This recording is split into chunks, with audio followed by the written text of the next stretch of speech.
Right news update చేస్తున్నాం.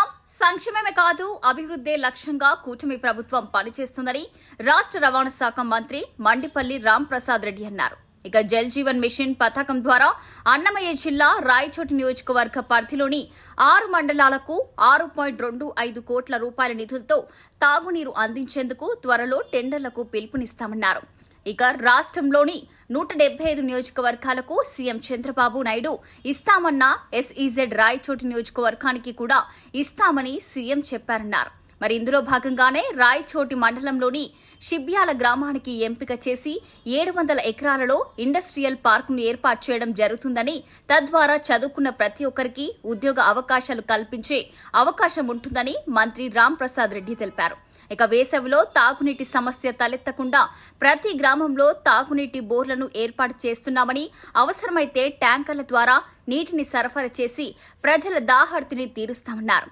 గత ప్రభుత్వంలో నిలిచిపోయిన మండిపల్లి నాగిరెడ్డి శ్రీనివాసపురం రిజర్వాయర్ పనుల పునర్నిర్మాణం కోసం సీఎం చంద్రబాబు నాయుడు 320 కోట్ల రూపాయలను మంజూరు చేశారని, త్వరలో టెండర్లు పిలిచి పనులు ప్రారంభించి రిజర్వాయర్ కింద ఉన్న 25,000 ఎకరాలకు సాగునీరు అందిస్తామని మంత్రి రాంప్రసాద్ రెడ్డి వెల్లడించారు. మీ అందరి దృష్టికి ఒకటే తీసుకొని వస్తున్నాం. కేవలం సంక్షేమమే కాదు, అభివృద్ధి అనేది చేసి చూపించేదానికి ప్రభుత్వం సిద్ధంగా ఉంది.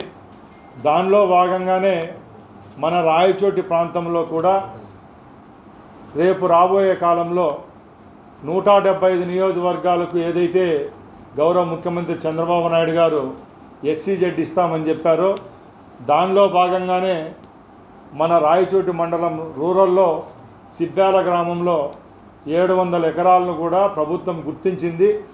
దాని కింద ఎస్సీజెడ్ తీసుకొని వచ్చి అక్కడ ఇండస్ట్రియల్ పార్క్ కూడా నిర్మించేదానికి చర్యలు తీసుకోవడం జరుగుతూ ఉంది. అది అక్కడ ఏర్పాటైతే తప్పకుండా చిన్న పరిశ్రమలు ఏవైతే ఉన్నాయో అవి మన ప్రాంతానికి వచ్చే అవకాశం ఉంది.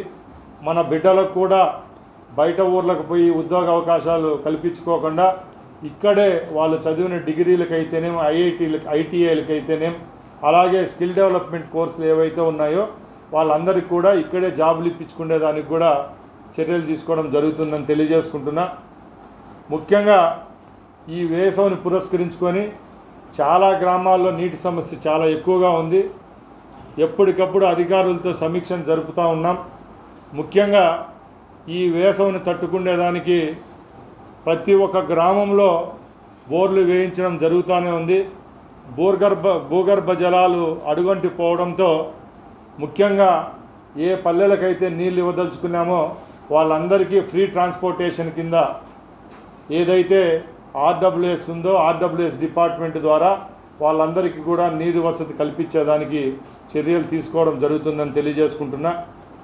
అలాగే ముఖ్యంగా గత ఎన్నో రోజుల నుంచో మన రాయచోటి నియోజకవర్గంలో ఉన్న 6 మండలాలకు ఏదైతే నీటి సమస్య ఉందో అది వచ్చే వేసవి కాలానికన్నా రాకుండా చూసేదానికి ఏదైతే టెండర్కి పిలిచారో దాన్ని కూడా వచ్చే నెలలోనే ప్రారంభించేయడానికి చర్యలు తీసుకుంటాం.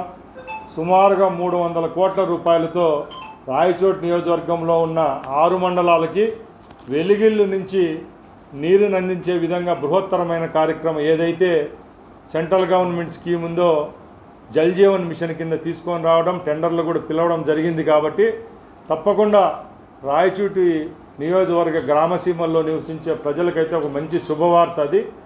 అలాగే ఏదైతే మండిపల్లి నాగిరెడ్డి శ్రీనివాసపురం రిజర్వాయర్ ఉందో ఆ రిజర్వాయర్ కింద ఉండే 25,000 ఆయకట్టుకు కూడా నీళ్లు అందించి, అలాగే చుట్టుపక్కల ఉండే గ్రామాలకు కూడా భూగర్భ జలాలు సముచితంగా ఉండేదానికి కూడా ఆ శ్రీనివాసపురం రిజర్వాయర్ కింద ఏవైతే పనులు నిలిచిపోయాయో గత ప్రభుత్వంలో పక్కన పెట్టారో అవన్నిటిని కూడా పూర్తి చేసేదానికి కూడా గౌరవ ముఖ్యమంత్రి 320 కోట్ల రూపాయలు రిలీజ్ చేయడం జరిగింది. అది కూడా వచ్చే నెలలో టెండర్లకు పిలిపించి వచ్చే 8-9 నెలల్లోనే అందరి నీరు ఏవైతే ఉన్నాయో హెచ్ఎన్ఎస్ ఫేజ్ 2 కింద శ్రీనివాసపురం రిజర్వాయర్కి కూడా అందించేదానికి చర్యలు తీసుకుంటామని తెలియజేసుకుంటూ సెలవు తీసుకుంటున్నా. జై హింద్.